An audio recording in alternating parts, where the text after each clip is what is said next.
ได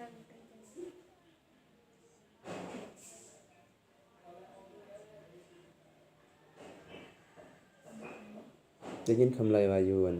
กระแดงใช่บ่กองกระแดงก็กระแดงมันหันนวดมันนี่ว่าซึ่ง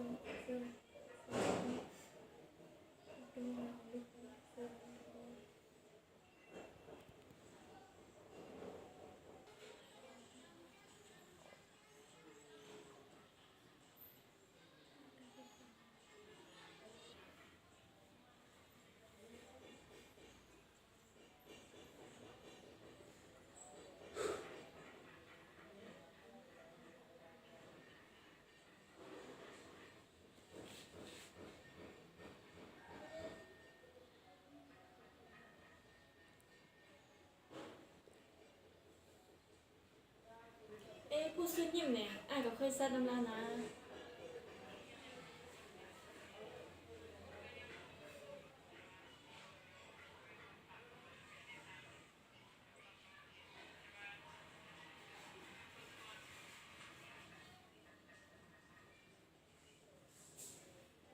ถ้าเห็นคือจะจื้อเลย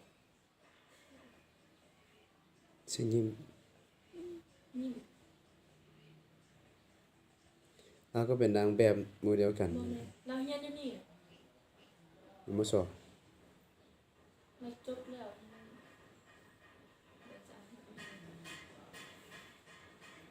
งามกว่าตัวจริงบ่งามงามกว่าอนุสรณ์งามกว่าขาวผู้นี้เห็นแต่อยู่เฟซตัวจริงบ่ฮู้ตัวจริงบ่เห็นลาวอยู่นั่นเด้ลาวว่านะอยู่ทางเมืองแบงอ่ะนั่นแหละอยู่บันไดเอาไปเทื่อนึงปานไรนว่าสิส่วนละมาละวันเราวางแต่มื้ออื่นน่ะบ้านอันน่ะผู้สาวสมจิตน่ะนั่นแหละ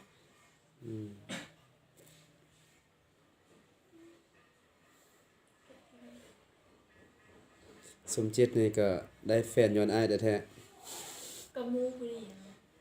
นะเป็นเหมือนกันน้องกับลูกเอ้ยลูกน้องพาไปแล้วก็พอดีพอเขาบ่สบายแต่เขาบ่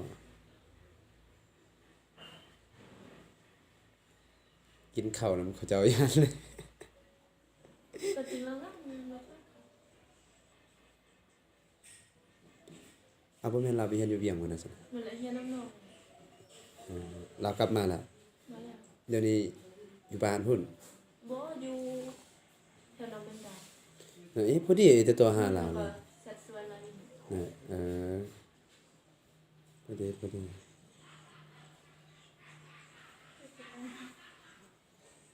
อีก2คนก็นักเรียนสันเฮานี่เด้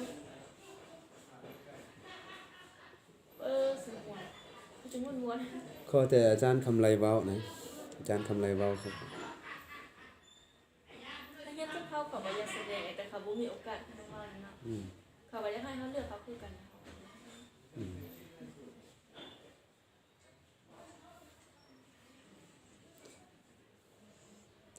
ที่จริงแต่คำไรเนี่ยอยากได้แต่ผู้งามผู้หล่อนะที่จริงแต่เฮาขอแต่ผู้สาวบ้านนอกเลยบ่ต้องเอาคนงาม ขอแต่มีความสามารถเฮ็ดได้นะบ่จำเป็นต้องงามดอกผู้งามมันเฮ็ดบ่เป็นจังซี่มันก็จะเอาไปเฮ็ดหยังเราอยากให้อลิต้าเต้แสดงอลิตาบ่ฮู้ภาษาก็มู้คันเฮาแสดงเป็น MV โดยที่ว่าบ่มีเสียงจากนั้นเสียงเว้าจากนั้นก็ได้